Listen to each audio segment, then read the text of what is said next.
সবাইকে স্বাগত জানাচ্ছি আরআইএল অ্যাঙ্গেল চ্যানেল স্কয়ার বা নিবেদিত দেশ সাম্প্রতিকে আমি সোনিয়া হক আপনাদের সাথে আছি। দর্শক, আজকে আলোচনার বিষয় রেখেছি শুরু হলো ২১শে বইমেলা এবং এই বিষয়টি নিয়ে কথা বলতে স্টুডিওতে আজকে আমার সাথে যুক্ত হয়েছেন শামসুজ্জামান দুদু, ভাইস চেয়ারম্যান বিএনপি, তিনি যুক্ত হয়েছেন আমার সাথে।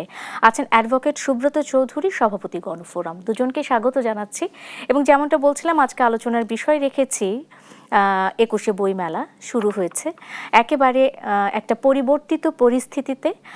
নতুন সরকারের যাত্রা শুরু হয়েছে, তারই একেবারে প্রাক্কালে ২১শে বইমেলা আজকে শুরু হলো। আমরা জানি যে ফেব্রুয়ারির ১ তারিখ থেকে এই ২১শে বইমেলা শুরু হয়। এটি আসলে এই যে নির্বাচনের বিষয়টি মাথায় রেখে বা দেশের সামগ্রিক রাজনীতিকে মাথায় রেখে এবার একটু বিলম্বিত হলো। আমি আলোচনায় চলে যেতে চাই। শামসুজ্জামান দুদু, আপনাকে দিয়ে আলোচনাটা আজকে শুরু করতে চাই। যেটা বলছিলাম, পরিবর্তিত পরিস্থিতিতে এবারের বইমেলা এবং পরিবর্তনের যে আশা বা যে আশায় এত কিছু, সেই আশা মোতাবেক সব কিছু এখন পর্যন্ত সেভাবে চলছে কিনা আপনার মন্তব্য দিয়ে শুরু করতে চাই। জি, আপনাকে ধন্যবাদ। সুব্রত দাকে শুভেচ্ছা, যারা দেখছেন তাদের শুভেচ্ছা অভিনন্দন। আমি শুরুতেই ভাষা আন্দোলনে যারা শহীদ হয়েছিলেন আমাদের মাতৃভাষার, বলা যায় যে ওই আন্দোলনের মধ্য দিয়ে আমাদের স্বাধীনতার বীজ বপন হয়েছিল। সেদিন যারা রক্ত দিয়েছিলেন তার অধিকাংশই ছিলেন ছাত্র। আমি তাদের প্রতি শ্রদ্ধা জানাচ্ছি। এ যাবৎকালে যত গণ অভ্যুত্থান ৯০ বা ২৪, যারা যেসব ভাইরা আত্মহত্যা দিয়েছেন, জেল খেটেছেন, গুম হয়েছেন, আমি সবার প্রতি শ্রদ্ধা এবং ভালোবাসা জানাচ্ছি। বাংলাদেশের মানুষ গণতন্ত্রপ্রিয় মানুষ। গণতন্ত্রের জন্য তারা ৭১ সালে মুক্তিযুদ্ধ করেছে। অসংখ্য লাখ লক্ষ মানুষ জীবন উৎসর্গ করেছে। এই গণতন্ত্রের জন্য পাকিস্তানের ২৪টি বছর যেমন লড়াই হয়েছে, ঠিক তেমনি এই ৫৪ বছরের বাংলাদেশের কখনো গণতন্ত্র আমরা ফিরে পেয়েছি, কখনো গণতন্ত্র আবার আমরা হাতছাড়া করে ফেলেছি। ২৬-এর যে নির্বাচন, সেটা গণতন্ত্রের আকাঙ্ক্ষা থেকে, এর পেছনে ১৬-১৭ বছরের একটি লড়াই আছে। এই লড়াইয়ের মধ্যে দিয়ে ২৪-এর গণঅভ্যুত্থান। ৭১ যেমন একটা গণহত্যার একটা প্রেক্ষাপট আছে এবং গণহত্যার যে নির্মমতার ছবি আছে আমরা দেখেছি, ঠিক তেমনি ২৪-এর কি অদ্ভুত। সেই সময় আমাদের সন্তানরা, আমাদের ছেলেমেয়েরা রাস্তায় যেভাবে মিছিল করেছে, মানে জীবন দেওয়ার জন্য তারা যেন উৎসবে মেতেছিল। না হলে পরে ওই কর্তৃত্ববাদী শাসক বা আওয়ামী লীগের যে কর্তৃত্ববাদী শাসন, সেটি উচ্ছেদ করা কোনোভাবেই সম্ভব ছিল না, আমার কাছে মনে হয়েছে। এবং যার ফলশ্রুতিতে ইউনূসের অন্তর্বর্তীকালীন সরকার এবং ১২ই ফেব্রুয়ারির নির্বাচন, এবং সেই নির্বাচনের মধ্য দিয়ে জনগণ যেটি ৩টি নির্বাচনে তার মতামত, তার পছন্দের মার্কা, দল এবং প্রার্থীকে দিতে পারেনি ভোট, সেটি কম বেশি ১২ই ফেব্রুয়ারি নির্বাচনে তারা দিয়েছে। যার প্রেক্ষিতে জনাব তারেক রহমানের নেতৃত্বে আজকের যে সরকারটি, মানে খুব বেশি হলে বোধহয় সপ্তাহখানিক হলো এই সরকারের বয়স। তো ১ সপ্তাহ সরকারের চমৎকার একটা ঘটনা হচ্ছে ২১-এর বইমেলা উদ্বোধন, মানে আনুষ্ঠানিকভাবে। আমি ওই অনুষ্ঠানে ছিলাম। তা আমি এই অনুষ্ঠানের মধ্যে দিয়ে মনে হয়েছে, যেমন আমরা যেমন ছাত্র ছিলাম, সুব্রতারাও হয়তো স্বীকার করবেন, আমরা বলতাম, আমরা পোস্টারে লিখতাম যে ২১ কখনো মাথা নত করা শেখায়নি। অর্থাৎ ২১-এর সঙ্গে যা কিছু সম্পৃক্ত সেটা সাহসিকতার একটা ব্যাপার। ঠিক তেমনি একটি মানুষকে গড়ে তোলার যে ঘটনা, তার ভাষা থেকে শুরু করে এই যে বই মানেটাই তো আপনাকে নিজের থেকে যে গড়ে ওঠার যে বিষয়, আত্মার আত্মীয়, সেটা তো বই। এবং সেটি সারা পৃথিবীব্যাপী কিন্তু বই মেলা হয়, কিন্তু আমাদের বই মেলার প্রেক্ষাপট কিন্তু ভিন্ন। একুশের বই মেলা এটা একেবারেই ভিন্ন, অর্থাৎ পিছনে একটি ইতিহাস আছে। ইতিহাস মাতৃভাষা নিয়ে, যেটি এখন আমার দেশে না সারা বিশ্বব্যাপী মাতৃভাষা যে এটা আমার দেশ থেকে এই আন্দোলনটা হয়েছিল। সেই জন্যে আমার কাছে মনে হয়েছে যে আজকের যে বইমেলা উদ্বোধন হলো, এই উদ্বোধনের মধ্য দিয়ে মানুষ তার সবথেকে বড় হাতিয়ার সেটা হচ্ছে বই, সেই বইয়ের নানান ধরনের দেশি বিদেশি পুস্তক আজকে আসবে, আমাদের কালকে থেকে পাওয়া যাবে। যদিও এটি আমাদের 1 তারিখ থেকে শুরু হয় পুরো মাস। এবার মেলাটা শুরু হতে একটু দেরি হয়েছে, কারণ প্রেক্ষাপট ছিল নির্বাচন, আন্দোলন, নানান ঘটনা, সরকার গঠন। সেই কারণে অনেকে তো একটু হতাশ হয়ে পড়ছিল যে মেলাটা, কারণ মার্চের বর্ষার ব্যাপার আছে, কিন্তু ফাল্গুনের পরে একটা বর্ষার ঘটনা আছে। আমি জানি না এই মেলা শুরু হওয়ার পরে মানে বর্ষা কতদিন লেট করবে, প্রকৃতি কতদিন আমাদের সহায়তা করবে। হ্যাঁ, অবশ্যই আমরা আশা করছি আসলে বইমেলাটা যেন ঠিকঠাক মতো, মানে আমরা যে কয়দিন সময় পাবো বইমেলাটা যেন আমরা ঠিক মতো সেইভাবে উপভোগ করতে পারি। বলে শেষ করি, সেটি হচ্ছে আমি সারা বছরে একটা সময়ের জন্য অপেক্ষা করি, আমার আবার একটু বাতিক আছে বই কেনার থেকে দেখার, মার্কেটে কত বই আছে। যখন ওই বই আমি দেখি নতুন নতুন, মানে এটা আমার কাছে এটা অন্য একটা ধরনের আনন্দ অনুভব করি। সেই মেলাটা শুরু হলো আকাঙ্ক্ষিত, প্রত্যাশিত, এবং সকলেই তো বলে আসলে প্রাণের মেলা, 21শে বই মেলা। নিশ্চয়ই আমরা এই যে বই পড়ার অভ্যেসের কথা বললেন, আমি আপনার কাছে এই প্রসঙ্গেও একটি প্রশ্ন রাখবো। তার আগে আমি অ্যাডভোকেট সুব্রত চৌধুরী আপনার কাছে চলে আসি আলোচনা নিয়ে। আমরা এবার 21শে ফেব্রুয়ারি উপলক্ষে বেশ কিছু পরিবর্তন দেখেছি। যেমন জামায়াতে ইসলামীকে যদি আমরা বলি, জামায়াতে ইসলামী এবার আনুষ্ঠানিকভাবে শহীদ বেদিতে শ্রদ্ধা নিবেদন করেছে বা ফুল নিবেদন করেছেন, এবং আমরা দেখেছি যে 21শে বইমেলা উদ্বোধন করতে প্রধানমন্ত্রী পায়ে হেঁটেই মেলা প্রাঙ্গণ পর্যন্ত আজকে গেছেন, কোনো প্রকার যানবাহন ছাড়াই। মানে সবকিছু মিলিয়ে যদি বলি যে একটা পরিবর্তনের কথা বলছিলাম, প্রত্যাশার কথা বলছিলাম, রাজনীতিতে পরিবর্তন বা প্রত্যাশার যে একটা সুবাতাস, এটি কি বইতে শুরু করেছে কিনা, কি মনে হয় সুব্রত? ধন্যবাদ। অবশেষে 21শে বইমেলা আমরা 26 তারিখে শুরু করলাম।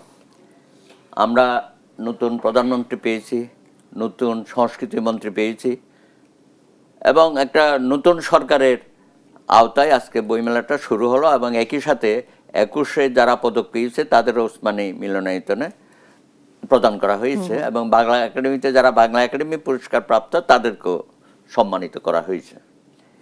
এখন প্রশ্নটা হচ্ছে 21 তো হারাবে না আমাদের জীবনে, এটাকে আমরা 52-21 বলি, কিন্তু 21 মানে আমাদের প্রত্যেক বছরেই আসবে।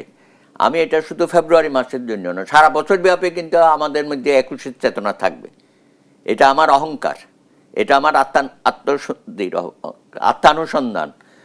21 মানে মাথা নত করা, এরকম অনেক কথা আমরা বলবো। এবং কেন বলবো?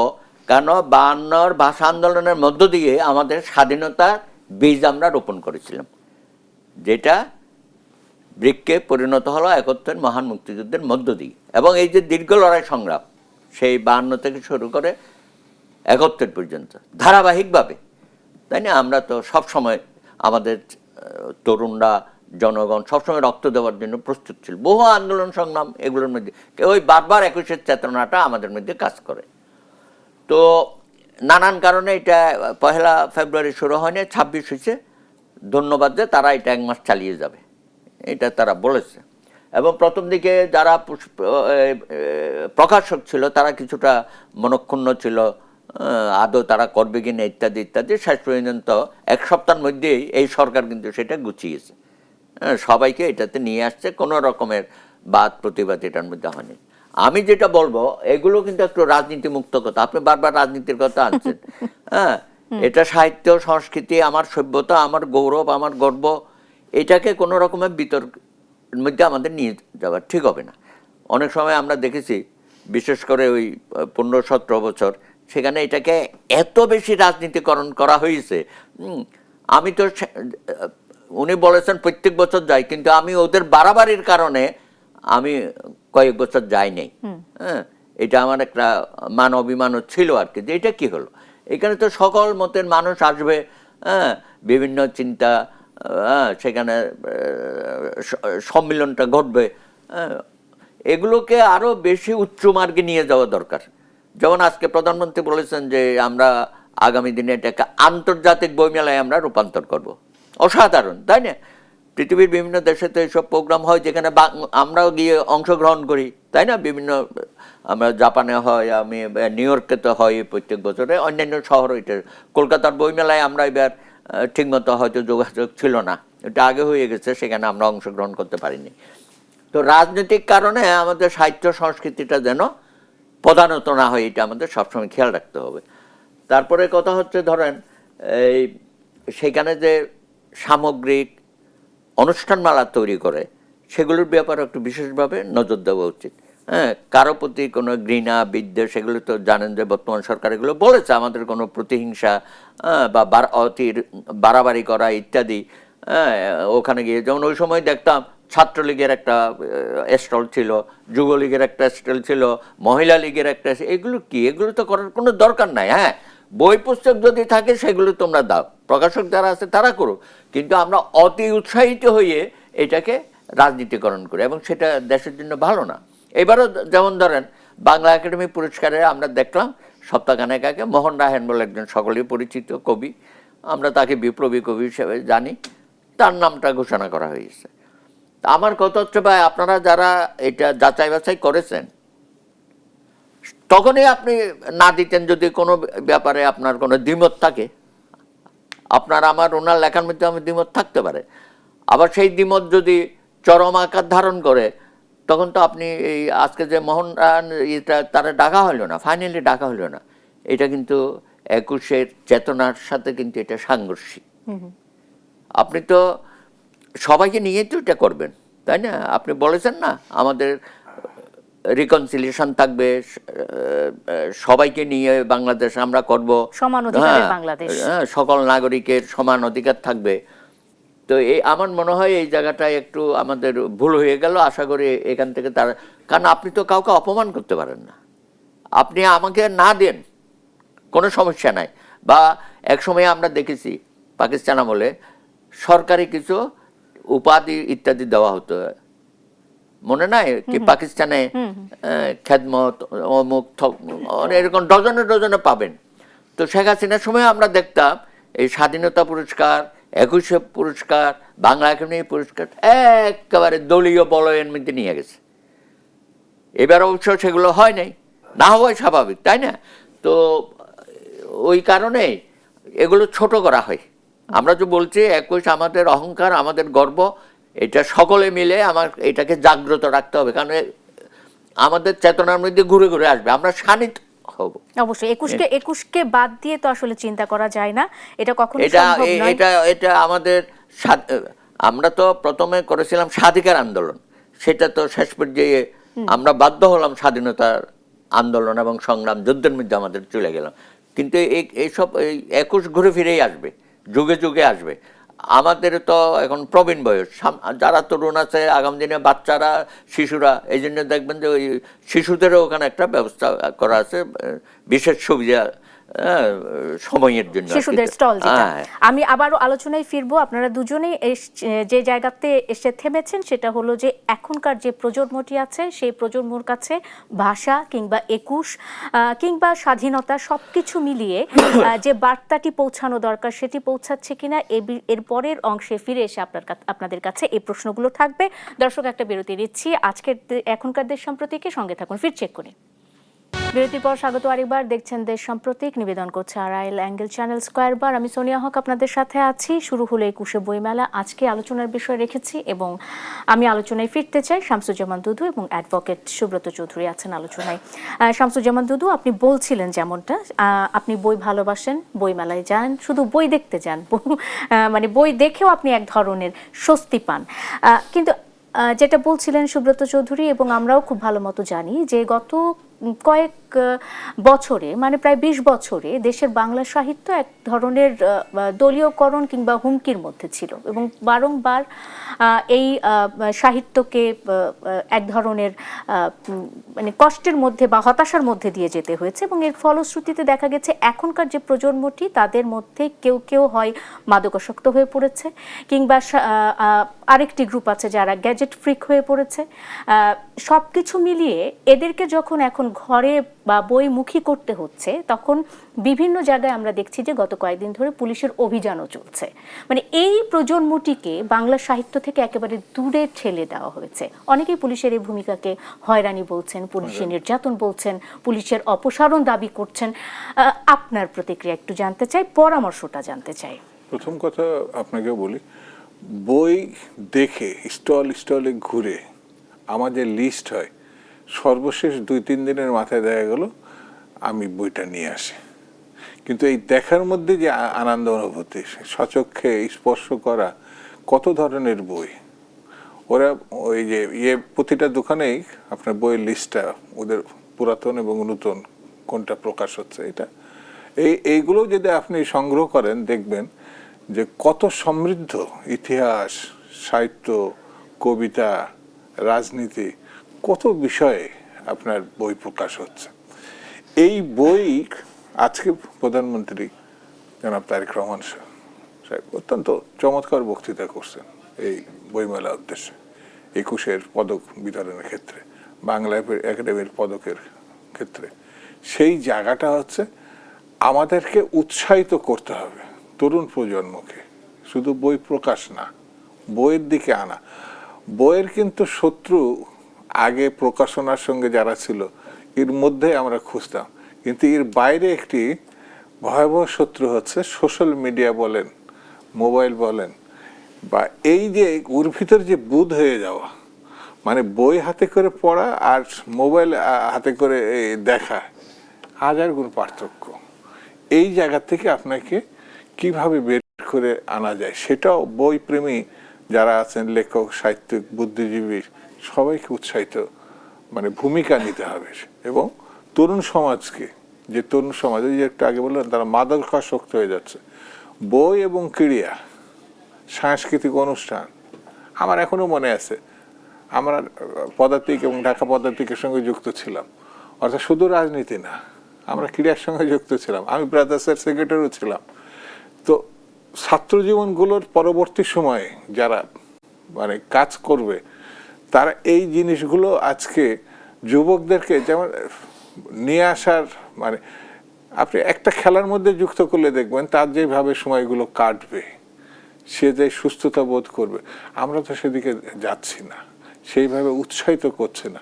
সেই জন্যে আমরা যে নতুন বই ছাত্র জীবনে যেমন 21-এর বইমেলাতে গেছি, আমাদের সঞ্চিত অর্থে কোনো না কোনো বই আগে থেকে, যেমন বদরুদ্দিন ওমরে আমি একটা আপনার বইয়ের কথা বলি, তৎকালীন ভাষা আন্দোলন এবং রাজনীতি 3 খণ্ডের বই, তখন আমরা 1 খণ্ডের।